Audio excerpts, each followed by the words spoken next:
Good afternoon and welcome to the Midday News. Here's what we have in the bulletin. Internet connectivity issues being worked on for new academic year. PNP bashes stewardship of Central Manchester MP. And later in sports, Jamaican swimmer misses semi-final spot in men's butterfly event. I'm Vashan Brown. Here are the details. Significant infrastructural developments are now taking place in schools across the island as they may remain online come September. Now, this comes in the wake of recent revelations that Jamaica may very well be in the early stages of the third wave of the COVID-19 pandemic. O'Shane Masters reports. No internet or low bandwidth. Just two of the challenges faced by schools over the past 18 months as the impact of COVID-19 forced schools to close their doors. With that, a number of students missed classes, especially in rural communities. Now, with the Delta variant of the virus threatening a spike in cases globally, classes may have to stay online.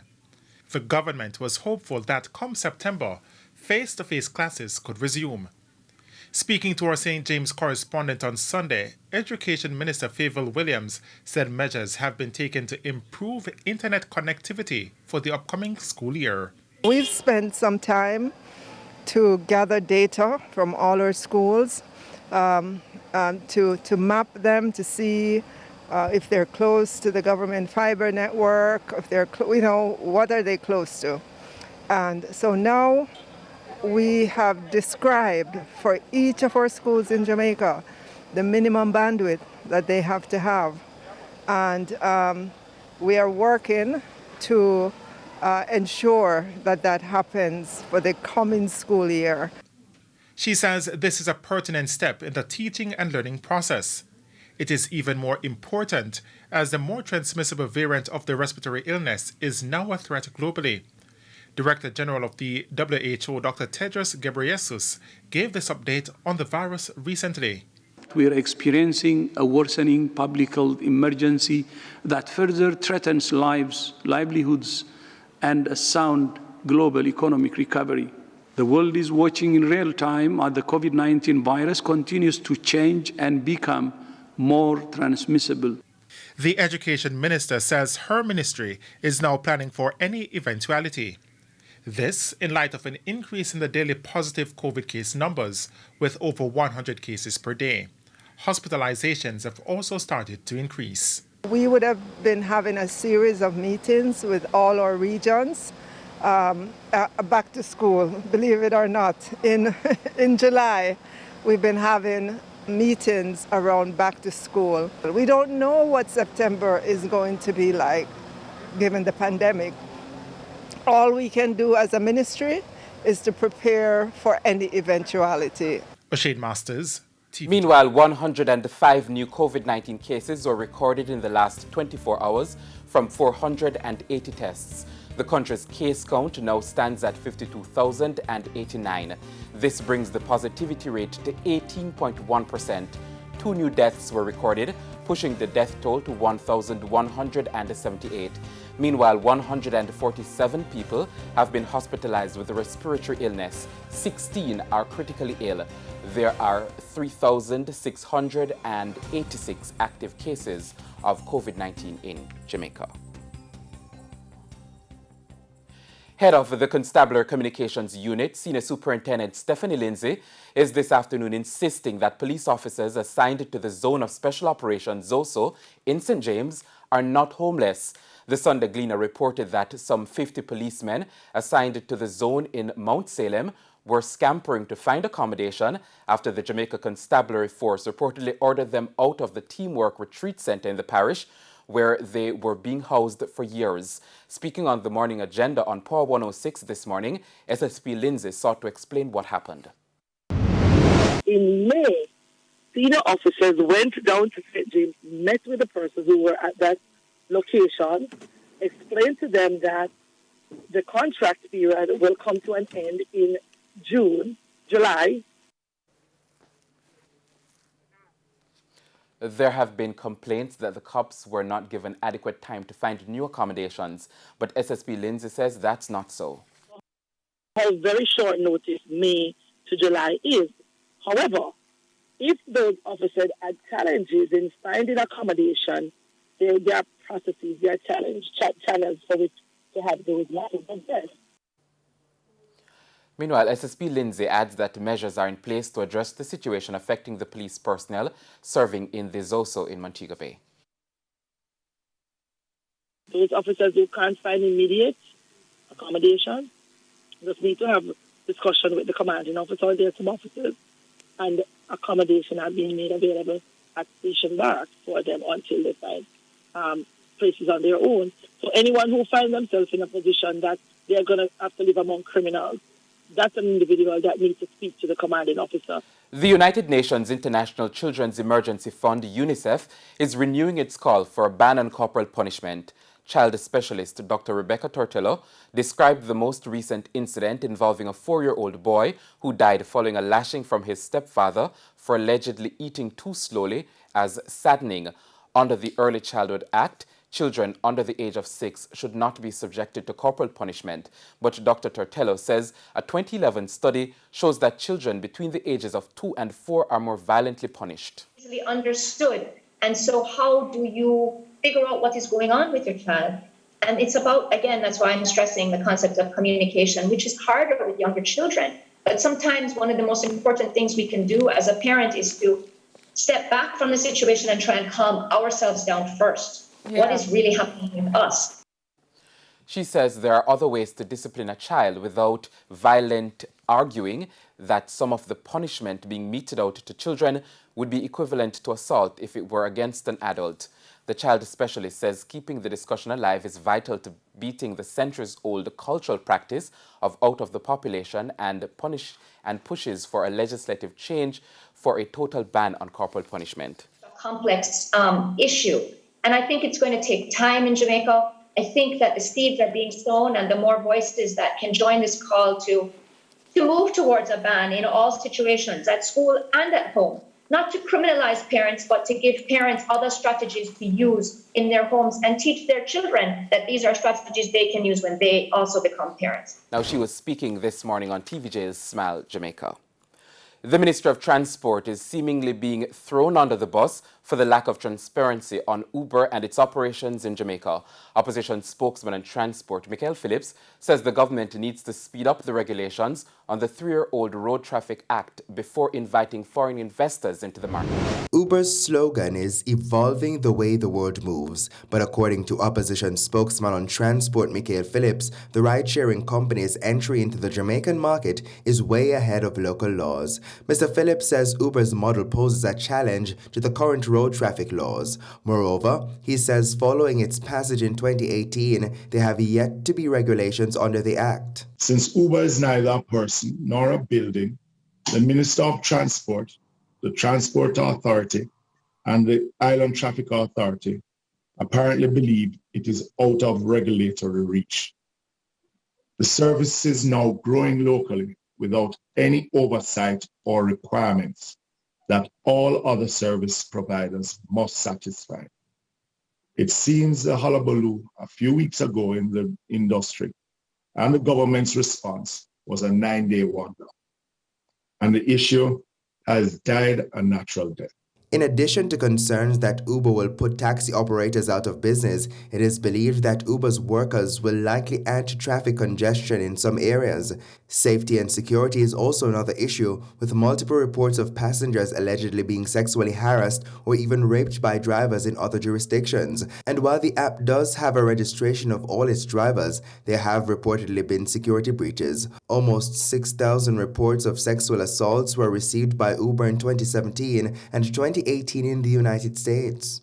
You cannot have an industry operating in Jamaica without any regulations at all. Mr. Phillips fears that a delay in legislation or governance could impact Uber's operation locally or may even cost Jamaica foreign investment. The Minister of Transport should stop pretending it is purely because the Uber service does not come in the normal outfit recognized over the years by our policymakers and regulators. I therefore call on him to cease the regulatory blindness where he believes if it is ignored. The lawmaker was speaking during the Rotary Club of Kingston's meeting on Thursday. Javon Keys, TVJ News. And it's now time for a break, but please stay with us. More stories when we return. Welcome back to the Midday News. Member of Parliament for Central Manchester, Rhoda May Crawford, came under fire from two PNP vice presidential candidates for what they called her non-performance in the constituency. Now, this report from Sandy Williams contains inelegant language in a soundbite from one of these candidates, which some viewers might find offensive.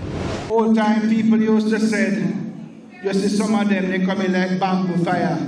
She's a bamboo fire in Central Manchester. PNP Vice President candidate Richard Azan criticizing Member of Parliament for Central Manchester Rhoda May Crawford at the PNP's constituency conference. Ms. Crawford is the first woman to become the Manchester Central MP and the first successful JLP candidate in the constituency in 3 decades of general elections. And that is not sitting well with the opposition members as they accused Ms. Crawford of not performing. You have a little lady down here. A little lady down here. And she does. Sometimes I wonder if I some little things that go on.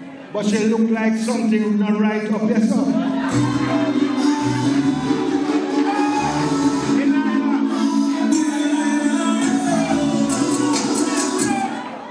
You don't have to go on top of no motor vehicle to make people see you as like you're an MP. You must do things that people can see you as member of parliament. May I come to the end of the road and flood? You no can't clean out drain no more. And say back to school and come the Lord of mercy. Say back to school and come there. Who going to help the people of Manchester? You think Benchwarmer can't carry this come here? On a second. But Peter Bunting, who was unseated by Crawford in the last general election, says he has nothing against the electorate in the constituency. The September 3 general election saw a 39.4% voter turnout, with Crawford polling 8,140 votes to Bunting's 6,989. I don't take it personally, because I know I worked as hard as I could for the people of Central Manchester. Mr. Bunting says with Mark Golding as president and Dr. Dayton Campbell as general secretary, it won't be long before the PNP is returned to government. In the meantime, I'm going to walk your fart. I'm going to walk your fart. Sandy Williams, TVJ News. Meanwhile, the People's National Party's General Secretary, Dr. Dayton Campbell, is assuring the party's supporters that the PNP is committed to working through its issues. Questions were raised about disunity in the party following the resignation of 4 senior PNP members 2 weeks ago. However, Dr. Campbell says the party has had long-standing issues. He says given that the PNP has created a unity team, he wants supporters to trust the process. Hearts be troubled. My grandmother used to say that teeth and tongue must meet. What she was trying to communicate to me is that if you're residing in the same place, there are going to be times when you will have conflicts. What will determine how we move forward is how we deal with those issues when they arise. In the meantime, he addressed other concerns about breaches of the COVID-19 protocols in regards to gatherings. We are adhering to what the Prime Minister says. The Prime Minister says that you're allowed to gather at a certain number. We get that number. We ensure that we sanitize. People are encouraged to wear their masks. And so we're just adhering to what he says. Now, as for its annual conference, which is usually held at the National Arena, Dr. Campbell said it will take place, but a hybrid approach will be used. Residents of Perth Estate in Manchester are upset with various stakeholders over several issues they say are affecting them. Now, the residents complain that they've had enough. Shamila Pullen reports. It's like living in hell. That's how residents of Phase 1 in Perth Estate, Manchester describe the situation they're currently living in. The residents complained that it's been 8 years now since the scheme was built, and several issues have still not been addressed. No water, and we have been asking for water from 2013. At a meeting In 2013, the then Prime Minister Portia Simpson came and told us by 2015 we will have the water. It is now 2021 and we still don't have water. We have to be buying water for $16,000 per load. Along our driveway, there are 2 sets of cows on either side of the road. And sometimes you're driving in on the roadway, the cows are lying down on the roadway at night. So it's a hazard. People, you can run in the cows and cow no sense. Cow just walk into anything. They also complained about a dust nuisance which is caused by the building of the second phase of the scheme.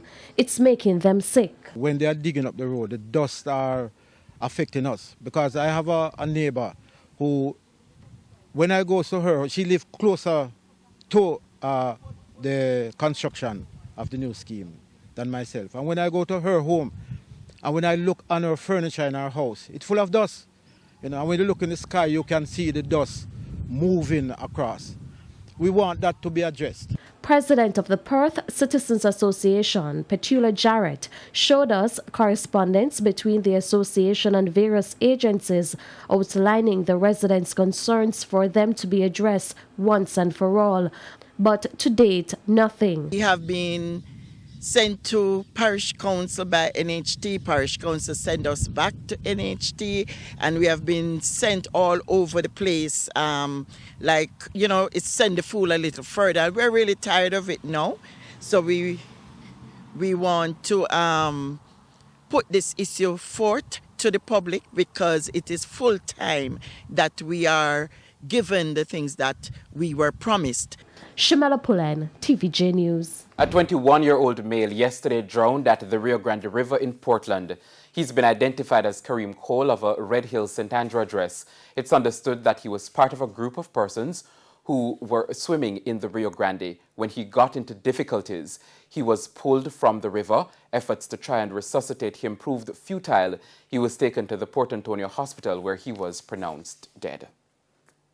And for the latest in the world of business, here's Cody Ann Barrett with the Business Minute. In business news, the Spirits Pool Association, SPA, is endorsing the Madrid Protocol, which will enhance protection for Jamaica's rums.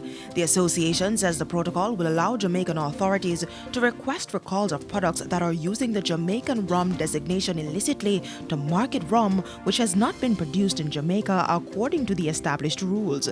The association says Jamaican rum products will now be able to achieve full brand equity and revenues. Mystic Mountain has proposed to settle its $1.2 billion debt to bondholders on or before August 27. The tourism attraction says a loan is being negotiated with an unnamed financial institution. The settlement seeks to stave off bankruptcy and sale of its assets to repay debtors. The company has been in talks with the Office of the Supervisory on Insolvency since January, when the holders of a secured $1.1 billion bond due in 2025 called in the investment following the company's failure to meet interest payments. And that's it for the Business Minute. I'm Cody Ann Barrett. And here's Kian Morgan with a look at what's coming up in this evening's Ray of Hope. In a Ray of Hope this week, we turn the spotlight on another teenager who's making a difference in his community through education. This time in Yellas, St. Thomas. When I was in my community, helping out some of my little cousins with their homework. And one thing came to me, to my mind, that why don't you have summer school? So at that moment I knew that I should have summer school, and that's when I decided to have summer school in 2018 when I was 12. That's a Ray of Hope. And it's now time for a look at the top regional and international stories. Here's O'Shane Masters. It's only a matter of time before the highly transmissible Delta variant is detected in Trinidad and Tobago. That's according to Professor of Molecular Genetics and Virology at the University of the West Indies St. Augustine campus, Christine Carrington. The World Health Organization, WHO, had said the COVID-19 Delta variant is now dominant in much of Europe. Over 68% of COVID-19 infections in the majority of European countries were the highly contagious Delta variant, which first emerged in India. It's why Professor Carrington is pushing for citizens of a Twin Island Republic to get the vaccine. On the international scene, at least 149 people have died after monsoon rains triggered landslides and flooding in India. More than 90,000 people have been evacuated from affected areas as heavy showers continued to wreak havoc over the weekend. The Indian Army, Coast Guard, Navy, Air Force and disaster response forces have all been deployed to help in the efforts. Parts of India's west coast received up to 594 millimeters or 23 inches of rainfall over 24 hours, forcing evacuations as authorities released water from dams that were threatening to overflow. And that's it for your midday roundup. I'm Shane Masters. We now head to a quick break, but when we come back, Renardo Brown will have your midday sports report. Welcome back. It's now time for your midday sports. I'm Renardo Brown. Jamaican swimmer Keenan Doles missed out on a spot in the semifinals. Will next be in action on Wednesday when he competes in the 200-meter individual medley. In football, Reggae Boys captain Andre Blake believes the team must quickly put their CONCACAF Gold Cup exit against the United States behind them and look towards the World Cup qualifiers, which start in September. After squandering good opportunities, Reggae Boys' hearts were broken with just 7 minutes remaining in regular time as Matthew Hope scored the winner for the Americans. Blake, who produced some good saves in the contest, also believes with better luck the game could have gone their way. Yeah, it's as you said, it was a very tight game. You know, it was a one-play game, and unfortunately tonight, you know, we were on the wrong side, so it happens. Yeah, I think there was still a lot of positives from the game, and we just have to go back and look at some film and get ready for the World Cup qualifiers. Now, the Reggae Boys delegation is set to arrive back in the island later today with Coach Theodore Whitmore and the players and officials from the western end of the island due to arrive in Montego Bay at 1 p.m. Those arriving through the Norman Manley International Airport will get there at approximately 8 p.m. Waterhouse will be looking to climb into the top 4 of the Jamaica Premier League as they face Tivoli Gardens at the Captain Horace Burrell Centre of Excellence at the University of the West Indies this afternoon. Waterhouse are 7th in the table on 5 points, while Tivoli are 8th on 4 points. Kickoff is at 3:30 Jamaica time. On Sunday, leaders Portmore United blanked Humberline 3-0, while Mount Pleasant Academy clipped Arnett Gardens by 1-0. Barcelona have reached an out-of-court agreement with their former player Neymar to end a legal dispute in amicable fashion. Brazil forward Neymar claimed Barca refused to pay him £37.2 million in owed loyalty bonuses after his £200 million move to Paris Saint-Germain in 2017. Barca then started legal proceedings to get him to pay back the £8 million he received when he signed a new deal in 2016. Last June, a Spanish court ordered Neymar to pay Barca £6.1 million, but reports said he had appealed against the decision and launched a new case, which is now void. And that's it for your midday sports report. I'm Renardo Brown. Vashan, it's back to you. All right, thank you so much, Renardo. And that's the midday news. I'm Vashan Brown. Join us at 7 for Primetime News Package. On behalf of the news, sports, and production teams, have a good afternoon.